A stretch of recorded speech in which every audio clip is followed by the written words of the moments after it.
cannot believe we live in a world where not only is Marvel Tokon 2 months away from launch, but it has my most requested characters joining the roster for what is looking to be a killer lineup. Hello everybody, my name is Zeno, your residential time god, and if you missed it yesterday, there was a brand new Sony State of Play. This event was advertised as one of the best State of Plays in recent years, so a lot of people tuned in, and if you were a Marvel Tokon fan like myself, you were very excited for what they had to show. Yes!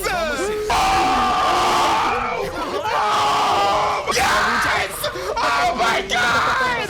Oh, and he looks great!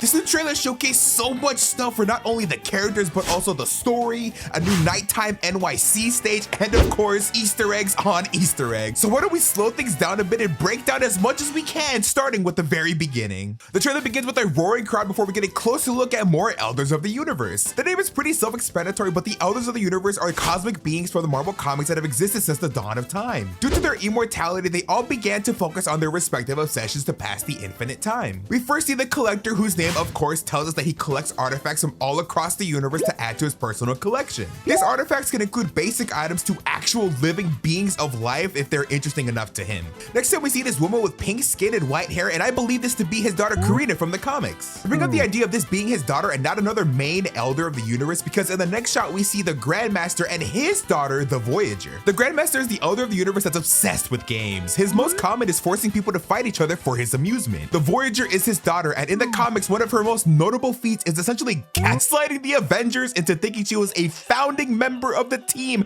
by implanting false memories into their heads. Finally, we have the Profiteer, the Elder of the Universe who owns her own establishment called Casino Cosmico. Her obsession is basically anything to do with wealth, and the establishment is solely based on all forms of gambling. In a comic she was featured in, she actually had to run in with both the Avengers and the Fantastic Four. We then finally get our proper first look at the Champion, and I have to say, there is no way that brother did not go to Turkey, cause what do you mean that hairline regrew and he had a glow up like that? He does keep his comic gauntlets and red hair, but it seems that Tokon have taken some liberties with the rest of it design to make it more appealing to the anime style that they've gone with for this game. Then we have the Knights of Doom, the name for the latest team up led by Dr. Doom, and if you were quick-eyed enough during the reveal, you would have noticed that all 4 members of the team were referenced in this shot. A magnet for Magneto, Dr. Doom's helmet, Carnage's eyes, and the head of one of Green Goblin's pumpkin bombs. Gameplay for Doom goes on before we DHC into Magneto. Sharing the same voice actor as his rival's counterpart, James Arnold Taylor, this version of Magneto is what I wish that game's design used. You have a mix of clothed elements and actual armor that surrounds his chest and his shoulders, and it just looks like Magneto, man. I just miss that things just can't look like Magneto nowadays. Eric Lenscher, or Magneto as we know him, is a mutant with the ability to, as his name suggests, be the master of magnetism. He often leads villain groups like the Brotherhood, but almost everything Magneto does, in his own twisted way, is to make sure that the mutant life can be preserved and that the entire mutant race can exist without having fear of being hunted by humans. His BFF Charles is in this game, and the two have such a long and complicated history that I hope the Marvel Tokon story actually covers in this game. We get a proper glimpse of gameplay, and Tokon's rendition of Magneto plays heavily into the idea of his magnetism. His whole kit is centered around using the environment to his advantage, throwing metal objects across the screen and using the explosion of them breaking to either bring the opponent closer to you or keep them in the air to continue a combo. Something interesting about Magneto to keep in mind is that when Magneto uses debris in this game, the objects actually stay on the stage. This allows Magneto to enhance other specials during combos to give them stronger properties. We see this happen in the trailer after Magneto uses his special. The objects float in the sky, and as long as you have that yellow indicator, you can use a special in order to enhance that move and cause it to have special properties. We can also see that it seems like every move leaves debris, as the hit grab also does the same, but the special properties don't seem to end there, as we see Magneto have a super fast dash after attacking, and it's currently unknown if this is tied to that enhanced special property or not. Wrapping up with a cool super weird, then transitions to everybody's favorite maniac, the Green Goblin. Voiced by Steve Blum, this is actually a really cool reference for Spider-Man fans, as both Steve Blum and Josh Keaton, who is the voice of Spider-Man in this game, were also playing the same character characters way back in the day for a show titled The Spectacular Spider-Man. His design feels like a mix of a ton of history. Little bits of No Way Home with the suit underneath the clothing, the cloak feeling like it references the Alex Ross design from the very first Sam Raimi movie, while the scales evoke his comic design, and the shape and structure of his face give me heavy Willem Dafoe vibes with that metal helmet he wore in that film. Norman Osborn is the CEO of the popular Marvel company known as Oscorp. After taking and improving upon the notes left by Mendel Strom, Norman would attempt to create a formula to strengthen the human body in hopes to use it for his company's sales. But then he suffered an accident in the lab as the formula had become unstable and exploded, sending the formula into the air, and Osborn was left in the hospital. The formula, while it did work, also had the very unfortunate side effect of making him batshit insane,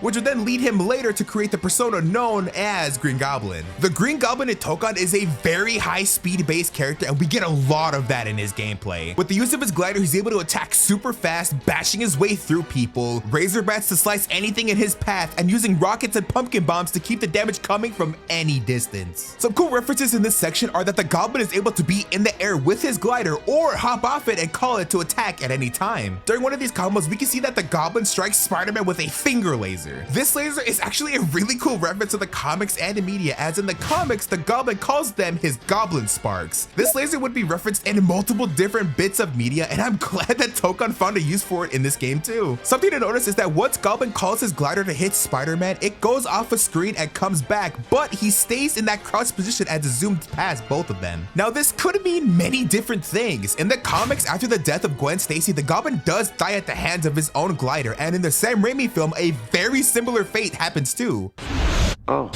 So it could be either a trailer nod to that or demonstrating that the glider can hit both the opponent and Goblin, similar to the Frieza pizza discs in Dragon Ball FighterZ. It could even be that once the glider makes contact with the Goblin, he boards it so that there could be combos where you call the glider to attack, but as it comes back, you can get on it and have access to specials you normally wouldn't without the glider. But we continue on with the trailer, and of course, the character most of us knew that was gonna be in the game. We get our first look at Carnage. This is probably the best design they could have used for this game, as it both looks like him from the comics, but also it let Arxis go crazy when it came to his moves and his build, because this guy is really tall in this game. Cletus Cassidy is a serial killer who was placed on Rikers Island before receiving a new cellmate, Eddie Brock. Eddie had recently been separated from his symbiote, assuming it to be dead, and Cletus had planned to kill Brock one night until the symbiote returned to Eddie and the two became Venom before escaping the prison. While they escaped, the symbiote had reproduced asexually and left behind its offspring. That offspring would then rapidly bond with Cletus by mixing with his blood from a cut on his hand before creating the monster that we all know him as, Carnage. We can see one of his specials is a long-range tendril attack that has a head at the end of it before he attacks Spider-Man with what seems like his anti-air DP attack.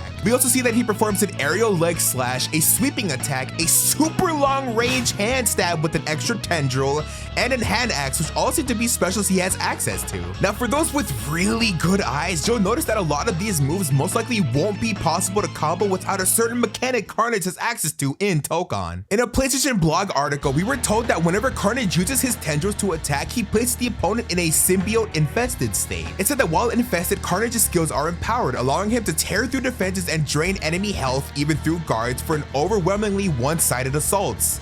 And this trailer seemingly shows us another property to that infested state. When Carnage first attacks Spider-Man with an aerial attack, the combo was edited in the trailer to make it hard to see this, but a split occurs and Spider-Man is seen to have this red glow around him, and this is the symbiote infested state. Once that aerial special is done, there is an explosion that props Peter up in the air and lets Carnage convert for a longer combo. We can see a better example of Carnage applying a debuff on Spider-Man in this scene, and because he has the debuff, once the stab move hits him, it bounces Peter towards Carnage before getting sliced by that axe. A lot of Carnage's gameplay will rely on placing people into that infested state and then using your long-range specials in order to bring your opponent closer to deal huge amounts of damage. The trailer then shows us a combo utilizing all the villain's special moves before ending in their Tokon assemble. Dr. Doom charges his purple magic, Magneto rips up the head of a Sentinel drone like the ones you can see on the X-Man's stage before throwing it to the player. Green Goblin charges his glider towards Spider-Man before a pumpkin bomb explodes, and finally, my favorite of these super teasers, we get Carnage shark. This is a reference to the comics when the Carnage symbiote bonded with a great white shark in order to escape Venom Island. We are then given a new look at the final key art for Marvel Tokon Fighting Souls before being told that we have one team left to assemble. Now that's all for the main trailer breakdown, but we do have some unfinished business when it comes to this trailer. I didn't mention it before, but we also got a look at a brand new stage for Tokon, which is a nighttime version of the NYC stage, and there are a ton of Easter eggs. Starting off in the Hell's Kitchen side of the stage, we can see that Shumagorath is no longer on top of the building, and NYC is living up to the name of the city that never sleeps. Police are all across the streets, Josie's is finally open, and just above them is Nelson and Murdoch. We see Matt on the window again like we can in the daytime, but now he's got the lights on so we can see a little bit more of the room than usual.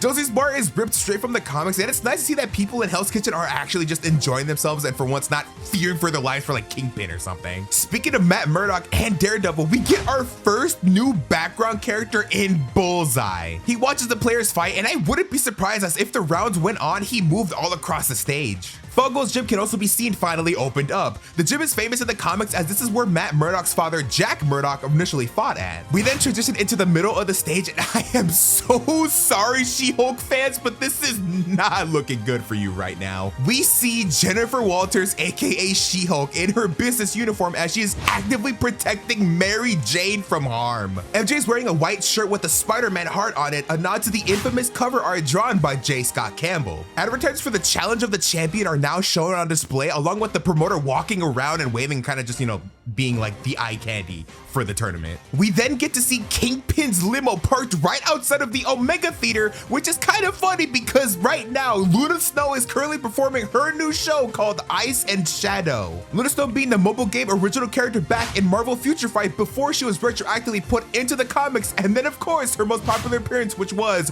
Marvel Rivals. We then get placed on the far right side of the stage where the only newer detail that's here is seemingly the addition of Howard the Duck as a background character.